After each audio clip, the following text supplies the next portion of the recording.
नमस्कार.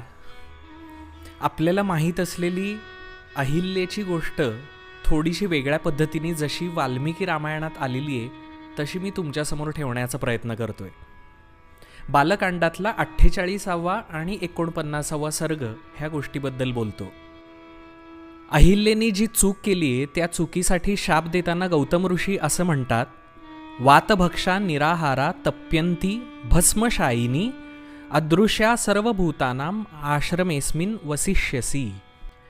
या श्लोकाचा अर्थ असा होतो की केवळ वायूचं भक्षण करून एखाद्या दगडासारखी भस्मामध्ये तू पडून राहा आणि त्याचप्रमाणे कुठल्याही प्राणीमात्रांच्या किंवा समाजाच्या दृष्टीस न पडता ह्या आश्रमामध्ये तू राहा. आता खरं तर ह्या श्लोकाच्या अनुषंगानं आपण जेव्हा विचार करतो तर अहिल्येचा देह दगडाचा झालेला नाही आहे, तर तिचं जगणं दगडासारखं झालेलं आहे. ही गोष्ट मला काय शिकवते तर आपल्या आयुष्यातला एक मोहाचा क्षण माणसाचं जगणं हे दगडासारखं करू शकते.